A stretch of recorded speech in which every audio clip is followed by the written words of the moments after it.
right, well, good evening, everyone, again.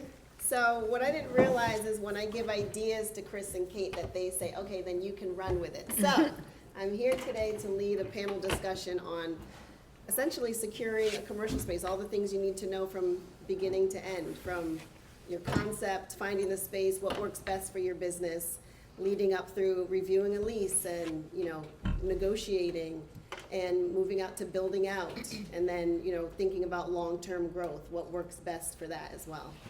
So I'm gonna go right into it since we've all done introductions already. So I'm gonna ask Brandon, what are the top 3 things that a business owner should look for when thinking about getting a commercial space for their business? Top 3 things. There's a lot of things, but I would say growth. Consider what your growth is going to look like over the next few years, because obviously you're going to lease your space size accordingly based on your growth projections. So growth, obviously, maybe not so obvious. Location.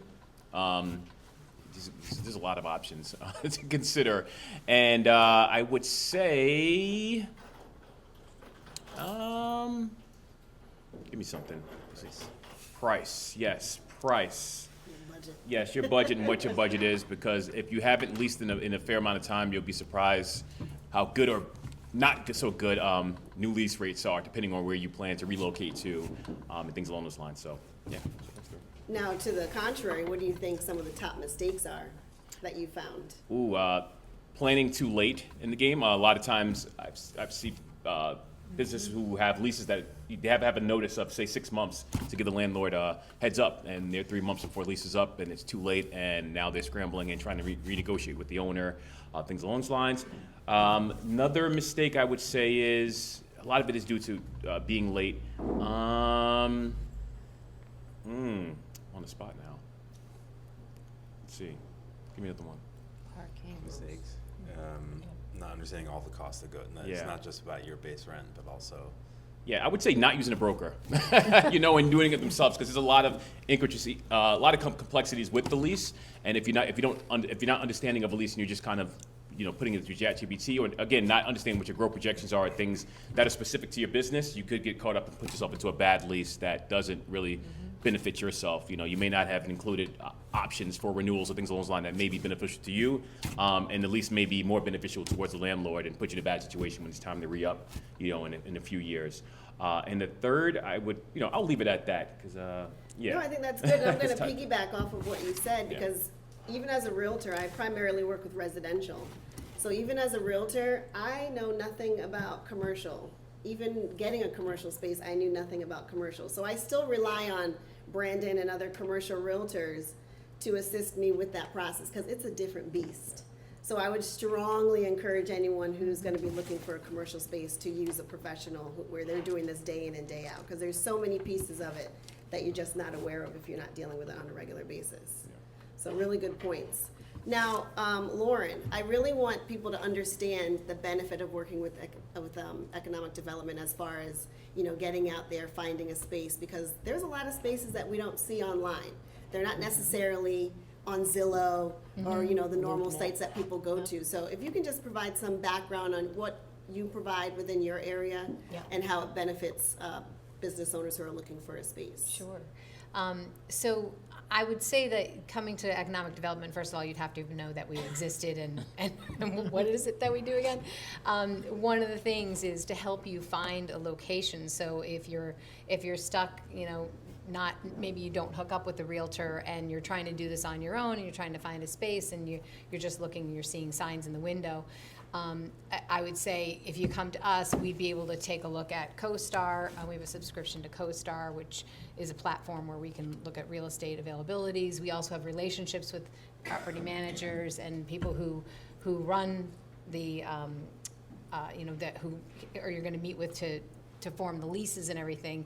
We have relationships with them, and they may say, hey, we've got a property coming up. If you know of anybody, let us know, because we've got 1,200 square feet on the ground level, or we have a second floor office space.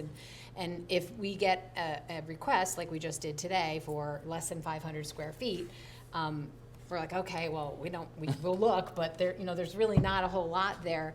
I would say if you come to us, we can kind of get you to rewind a little bit and take a look at what it is that you really need and help hook you up with a business advisor who, if you don't have a business plan lined up, that you're gonna now be able to go through the process and say, okay, what can I afford? Because you might think you need 500 square feet, but if you don't know the price and what that's gonna cost and how many widgets you need to sell in order to make the rent, I mean, you've gotta kinda circle back and start from the beginning, and there's a lot of free resources available to help you build that business plan so you find the right location, or maybe decide, hey, I don't need a location at all. Maybe I'm just gonna do this online, or maybe I'm gonna, get a food truck, or, maybe they decide to do something else. But it's, before you sign a lease, I would strongly suggest that you talk to somebody in the town about whether or not your space is even a viable space to be in that location, because with planning and zoning, you may not be zoned to operate your business in that tenant space.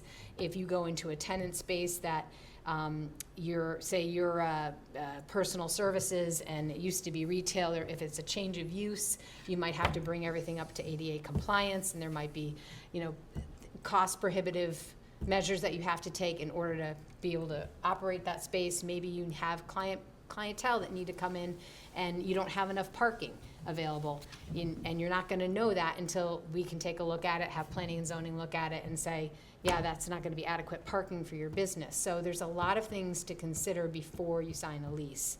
So definitely give us a call and we can help walk you through it. Sorry, was that too long? No, that was perfect. That was perfect. And I would also add, I know when I was looking for a commercial space in another town, they almost were able to work as an advocate for me. I built a rapport with economic development director that was there, and he was able to talk to different property owners on my behalf. A lot of times, you're signing these 5-year, 10-year leases, and they want to make sure that they're signing it with someone that they can trust. So to be able to have that professional that they already have a relationship with to speak on your behalf is huge. Yeah, absolutely. So Shane, just from a property management, actually, let's back up. Okay. If you can just provide some background on what you do as a property manager. That's the fun part. Listen to tenants. Well, property managers, I kind of like to tell everybody, we're doing our job the best if you don't know we exist, because we are hired by owners to take care of their properties. So we're there to protect their asset, but really for a lot of the tenants, we're more like their concierge. They get in, so we take care of all the mechanicals, all of the, parking lots and air conditioning, lights, plumbing, all of that we take care of. But then the tenants, who are in that space, we have to meet their needs too. So we really, that's, and if you walk into a building and it's falling apart, you're gonna notice that right away. If you walk into a building and everything looks normal, like, you never think about, how does this building look normal? Because someone's there taking care of it for you. And we do all sorts of, our portfolio is vast. We do commercial spaces, a lot of commercial office buildings. We do a lot of work for the state of Connecticut. We do some courthouses. We do state offices. We do some Hartford Hospital buildings. Some medical buildings are different. I manage some buildings in West Hartford Center, so that's retail on the first floor, little offices on the second floor. And, the retail vary wildly from their uses. So we really are just there to take care of everything behind the scenes, and notify, we were talking about the construction in the center. I can't tell you how many emails I've sent out to all the tenants like, this is what's happening today. So try to prepare everybody so that they can come in and do their job without thinking about, what's going on in the building around them. Now, how early in the process do you think you get involved with, if I'm a prospective tenant looking at a It depends on the building owner. Certain, in commercial spaces, I usually am on the tour with groups looking at the buildings. A broker will bring in a group who's looking for an office space, and I will walk with them to show them the property, and answer whatever questions they have. For other ones, for smaller places, I kind of hear about a tenant who might want, like in the center, the asset manager or the brokers will say, oh, hey, I want to, I'm showing this space to this type of use, especially for the retail, because as Lauren said, change of use is a big thing. And what the needs are, power needs. I mean, we're doing a massive electrical infrastructure upgrade on LaSalle because there, about 2 years ago when we had a vacancy and somebody wanted to come into it, Eversource told us that there is no more power in the street, so we cannot pull power for that tenant, and it's old infrastructure. So you have to get involved early to make sure you can even put the right person in there. So it's a lot of, and then once a lease is signed, that's when we take over. We meet the person, we give them keys, parking cards, information, who to contact if you have an issue. So it all depends on the owner, but pretty early on. I mean, once lease negotiations are well underway, that's when we get involved with the new tenants. Okay, perfect segue, because I was just about to ask you, Aaron. If you can give a little bit of background on, what your role is in this process, and in addition to that, the biggest thing is lease negotiation. What's the best way to go about that? What are certain things that you look for, things that people should look out for when they're going through their lease review? Yeah, I mean, I guess the lawyer's role is to make sure that the lawyers on both sides want to make sure that things are as clear as possible. Obviously, we're also advocating for our clients, and so trying to get them as much as possible. But really, like, you run into trouble with leases or any contract when people think they're getting one thing, but they're actually getting another thing. So we like to get involved, like typically the broker, right? If we're representing a potential tenant, the broker is going to help with a letter of intent, which is where the parties, the landlord and the potential tenant agree, like, what are the big things that we're going to have in this deal, right? Like, what's the rent or the base rent going to be, right? Is this a triple net or a gross lease, right? So is the tenant responsible for all of the costs on top of rent? Like, they're paying for utilities and taxes and maintenance. Are they doing the maintenance themselves? Or is the landlord, and we see this more in like larger commercial buildings, is the landlord providing all of those things or some of those things? And is there like an extra charge that the tenant's going to be paying, like a common area charge, or is it just going to be basically an estimated amount that gets passed along every month? There's all sorts of different flavors, and you see one thing with smaller landlords and another thing with larger landlords. So we're trying to help our clients understand all those terms and like what the total dollar value is going to be, what you're actually paying every month. There's negotiations over tenant improvements. Sometimes when a tenant is coming into a new space, there's a negotiation with the landlord over, is the landlord going to put some money into that space to help them build out. We do a lot of work with medical and dental clients, and so if you're building a dental practice in a new space, like, there's a whole bunch of work that has to go into getting it ready for that. Retail is often the same situation. So we're trying to help our clients understand all the things that kind of have to go into the space, not just the rent, and just really know what to expect. The length of the lease, the renewal terms, those things are all things to take into consideration. And then if our clients are getting financing for the space, there's like, what does the bank want to see from them in the lease? Because the bank definitely has opinions about what is going to be in the lease, how long it'll be, what they think you as the tenant and borrower can afford. And so, oftentimes it's good for our clients because they're not just guessing, what do I think I can afford? The bank is telling you, this is what we think you can afford based on your business. So kind of going back to our role, we like to be involved from the letter of intent at the beginning so that we can help our clients get things as clear as possible right up front. And then everyone knows we already agreed to when we get to an actual lease with the landlord. And of course, there's going to be negotiation there over some of those things I mentioned. But at least we know what those big ticket items are and have them taken care of.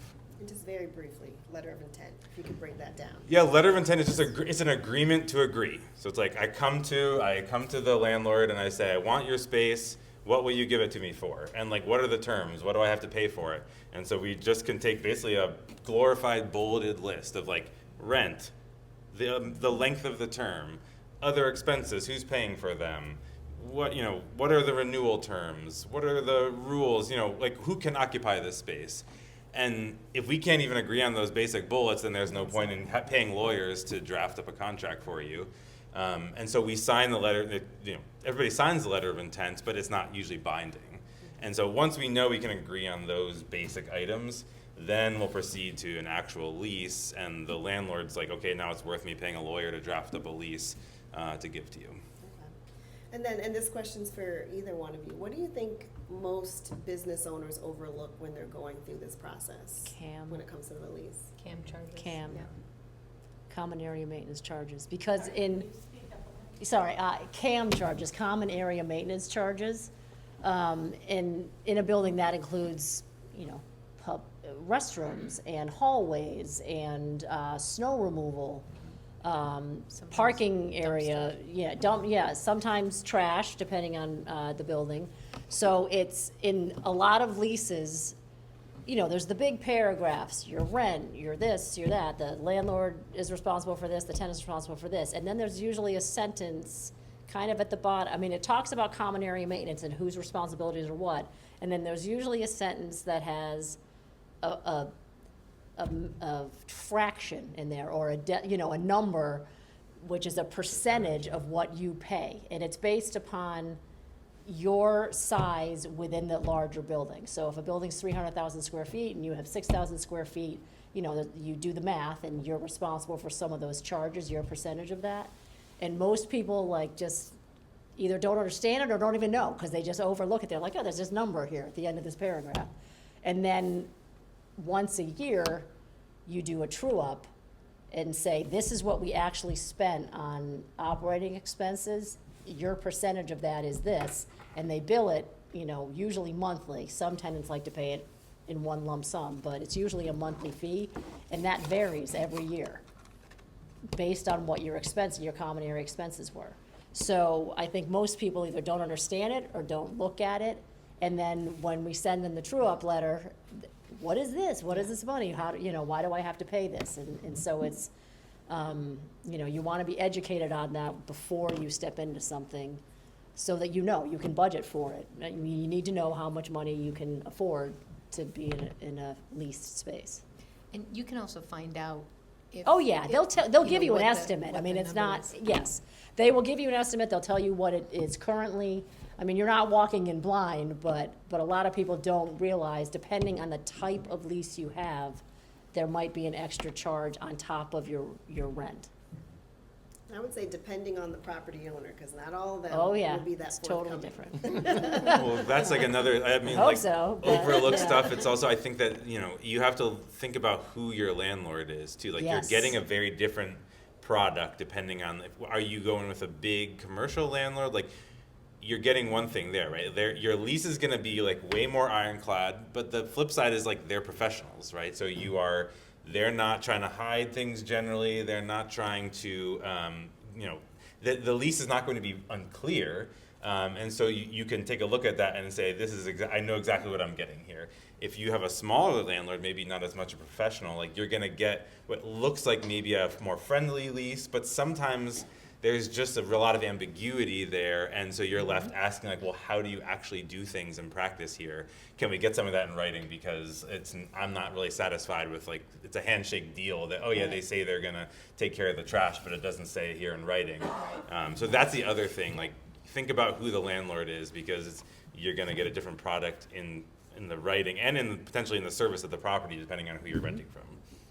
There are obscure things too, like some of the tenants will, after they sign the lease, and they're calling us because we've helped them, we're helping them through the permitting process, and things come up and the landlord says, oh no, that's your responsibility, and they don't realize the glass that's in the window needs to be replaced, and some landlords would say anything on the exterior is us, and others Right. will say, well, no, that's on you. So you have to really dig down deep. Another one is having a backup with a drain, and the landlord saying that's a you thing, not an us thing.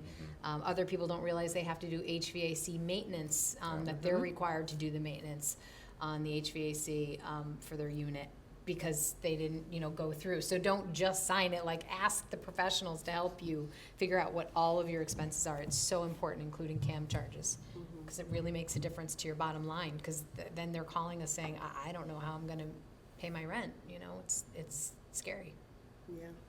So I'll ask Brandon, you know, you're working with these prospective tenants Sure. from the beginning. How much discussion do you get into with them as it pertains to leases? Or do you get the attorney involved right away, or how do you usually work in tandem with other parties? Generally, it starts with a discovery meeting. You know, we sit down and we just hash out, what are your goals? You know, I have a kind of standard template, but, you know, some of the questions may be, you know, overall, what are your goals? Why are you looking to move? What's wrong with your current space? 'Cause a lot of times, they don't realize they could stay in their current space and just ask the landlord to make a few changes and stay there for longer term. That may be a better move than them completely jumping ship to a new space. But it's really a discovery meeting to just go through a standard list of questions. And then from there, I first off tell them if it's, you know, give them recommendations. You know, maybe you should move, or maybe you should make these changes in your current space and renegotiate with your current landlord. But if we do decide that they do need a new location, you know, there's a whole bunch of steps in terms of initiating a search, setting up searches, things like that. When it comes to involving other parties, I would say, just from my experience, the attorney really won't come in unless there's some kind of complexity I'm concerned about that I need to address up front. But a lot of times that won't be until we get close to lease signing. We'll, you know, engage the attorney and say, hey, we're going to be moving into a lease soon. Well, LOI is going to be signed soon, so we may, you know, need to start discussions. EDC, I actually speak to probably the most, you know, because it's usually, like you said, it's a change of use of space, things like that. So I try to get ahead of it way in advance if we're looking at a space to talk about what our plans are and see what challenges we may experience once we're about to jump to that space.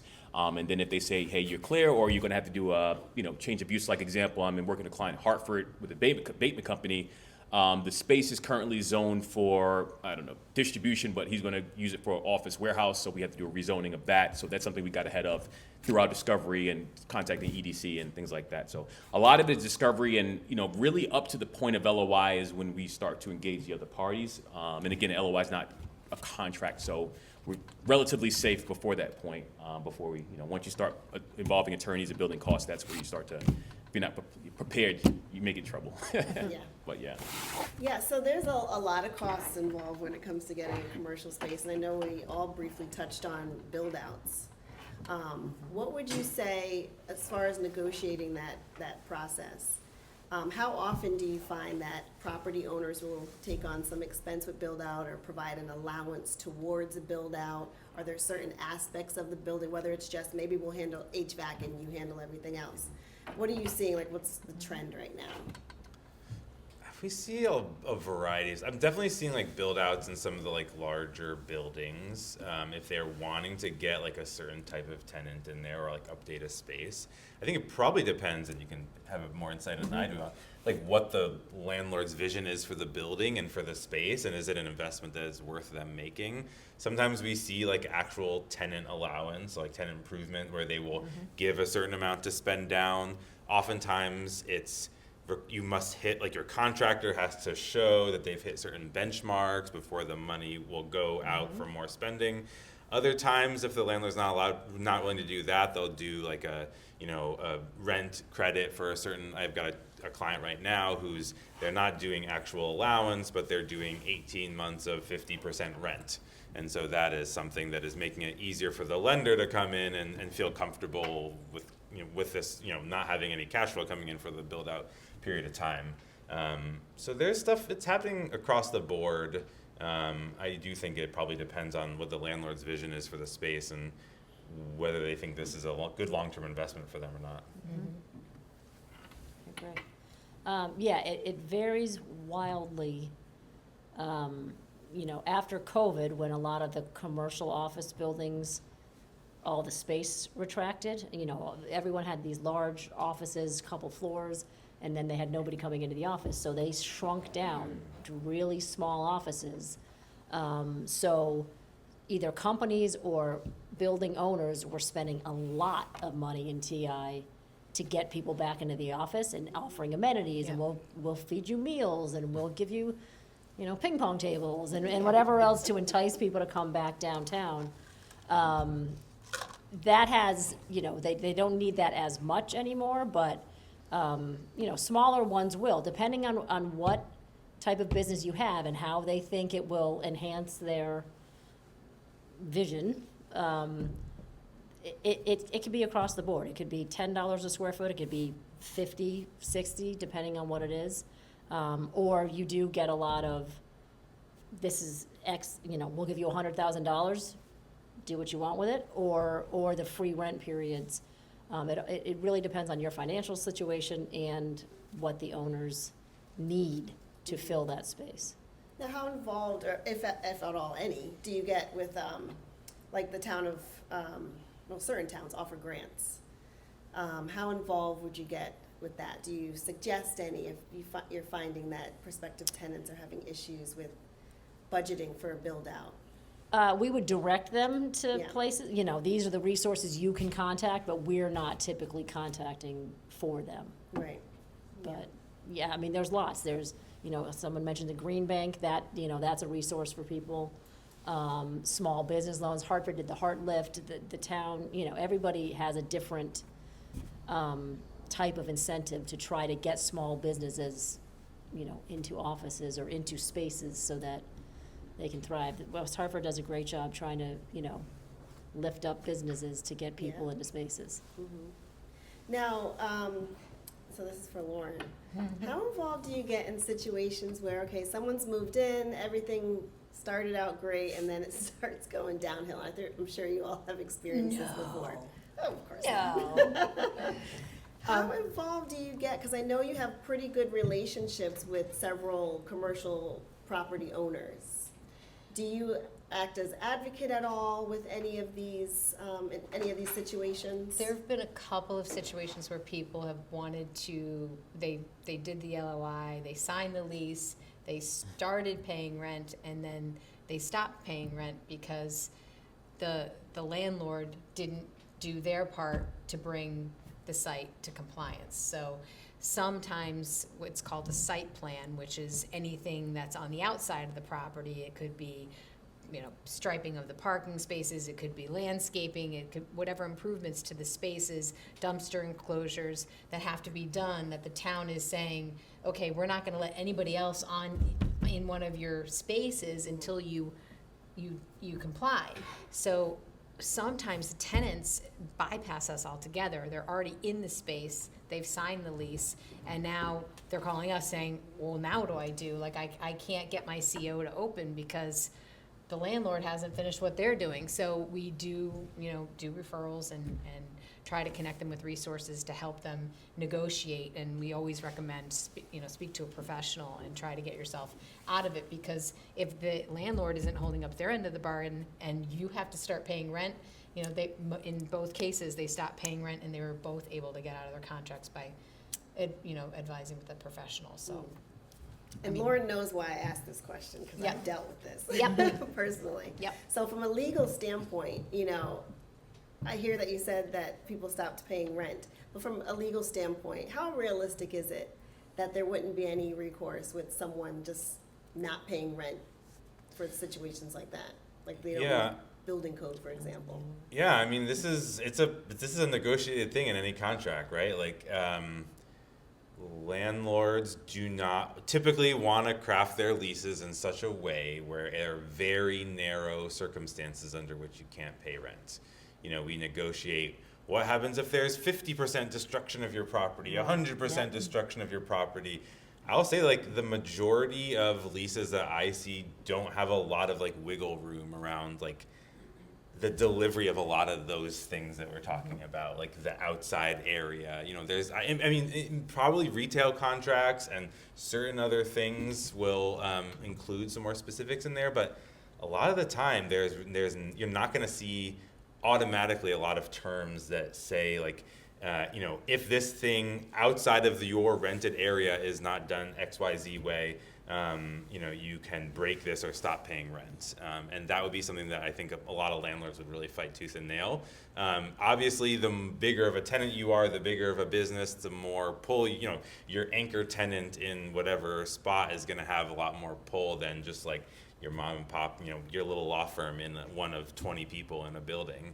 And so it's really a question of leverage, what kind of outs you can get yourself, but usually there aren't a lot. Interesting. I am curious though, so as a small business owner, it's tough from a financial standpoint to reach out to an attorney for every situation that happens. And I know with a lot of nonprofit organizations, there's, they provide pro bono in a lot of situations. So I'm wondering for small business owners, I'm not saying to do it free at all, Yeah. but I'm wondering if there's a different avenue that people could take where they can get that same support, or do you structure pricing different for small business owners? I mean, because it's a real thing, like, and people are hesitant to go to an attorney because sure. of that very reason. Yeah, I mean, I think I think the big, well, I guess I'll start on like, there's a sliding scale of attorney costs from like, the companies that are coming, the businesses that are coming to us are not the same businesses that are going to like Shipman and Goodwin, right? Like Right. those are two widely different price points, and the types of leases that we work on are different. So I think the folks that are coming to us, they're spending maybe a couple of $1,000s, maybe it's $2,000 to get your lease negotiated. Maybe it's like, it really depends on how much negotiation and complexity. So that is affordable for more people. Some people come to us and say like, we just want you to look at the lease and tell me if there's any red flags. And so I'll spend an hour looking at it and I'll tell them like this is a problem. And so, if you don't want me to do anything else on it, I'm just telling you, these are the things I see are your main issues. You add more complexity in terms and more negotiation. It's just like, that's what causes costs to go up and causes things to be more expensive. That's all I think. I actually have had run into this very situation where a tenant has said, I can't afford to pay my rent, never mind an attorney. I found out that the Connecticut Bar Association, along with the UConn School of Law, they both have a program for people to reach out to pro bono attorneys. There's a couple of others on my list too, but those two come to top of mind because I did have to do some research to find out how can I give some free resource. I wasn't going to say it. But since you brought it up. It's a thing. Everybody It's a needs a thing. lawyer, man. It's like, it is, I agree. I think it's called the Connecticut Urban Land Institute. Is it still called? I'm pretty sure that it's a more broad, it's like the broader transactional clinic at UConn does this type of stuff for free. Yeah. Interesting. Yeah. So Brandon, and I know we're getting short on time. Is there ever a situation where you're discussing with one of your clients leasing versus buying? Yes. Is there a benefit of one over the other? Does it depend on the business? Yeah, I mean, it varies. It depends is the short answer. But yes, that's always definitely a question I have. It's more so when those who are looking to go into a long-term lease and they have the funding available, a lot of times it's very niche and it's very market specific. If they want to have a presence in that market and they've maybe been established for a significant period of time, I may recommend purchasing, but a lot of it comes to a lease versus own analysis, and we'll sit down and actually like hash that out and show them what long-term in 10 years it would look like if they were to be in a lease, what the overall cost would be versus if they were to purchase and maybe the equity they have in that property and if that's of any value to them. So it's really a lease versus own analysis, something that we would exercise we would go through. Mm-hmm. And it is a question, and my question that I would ask up front and say, have you considered buying a building? Just to see what their initial reaction is, and if they say no, we'll go through that reasoning of why it's a no, and then if it makes sense, then we'll just stay with the lease. But it's so that's one of the questions in the Awesome. questionnaire up front. Yeah. So before we wrap up, I'm going to ask everyone the same question as our last closing question. What would be your biggest piece of advice for someone who's brand new, finding a place, or even transitioning to a second commercial space? What would be your piece of I'm going advice? to start with Brandon so that I can think about it. Engage with the professional, engage with the broker, because we're going to be your first resource before you get started. Typically, if you're reaching out to an attorney, not saying anything bad, but if you reach out to an attorney right off the bat, you may start building costs that are not necessary because you didn't know. And we're free until we close. So we're the pro bono up front until and we have a lot of knowledge. We do it all the time. We have resources. So I would say start with the broker, and I'll add on top really quick, and start early. Because again, you don't know how soon your lease is up and how long that notice. So start as early as possible, at least a year out, preferably 2 years out if you can, if you're that established, and start having conversations early. Yeah, yes, it makes sense to go to a broker first. They know the market, they know the right price and all that. This is a very lawyer answer, but remove ambiguity. Like, do not accept a contract a lease that doesn't make it clear what everybody's responsibilities are, because that's where you get yourself into trouble. I would agree with both of those things. Of course, I'm going to tell you to make sure you talk to the town, to make sure whatever your business is, it's going to fit in the location that you're thinking of, and do your homework. Get your business plan in order, do your pro formas, find out what's feasible financially, and get assistance before you jump into a lease. Right. I agree with all of that. And I think, between the brokers and the town, it is very important because, you touched on it earlier, there are many spaces available that you don't see. They don't have for lease signs up in the windows, or you don't see them on certain websites. But brokers know, they'll have, they have relationships with building owners who will just tell them, hey, I got a space, and something will get taken up before you even know it was on the market. Same with the town. I mean, if we have a space, I've told Kristen, who works with Lauren, oh, hey, we've got this size space if you know anybody who's looking for it. So don't trust yourself looking online to find a space that will fit your needs. You definitely need to talk to other people who will know about things that you never would have even thought of to look. And I'll answer my own question too. I agree with everything that everybody said. I'd also add, if you're going into a space that's in another building with other tenants, take full advantage of that. Knock on their doors, talk to the tenants that are there, ask them about how their relationship is with the landlord. Biggest piece of advice I could ever give you. You'll be surprised at what you might learn and whether that's going to be a good fit for you. So that's all I had. I know that we are kind of at the end of our time. I want to thank all the panelists for coming and sharing your knowledge. Extremely helpful. Let's give everyone a round of applause. Thank you so much. I'll pass it back over to Kate and Chris.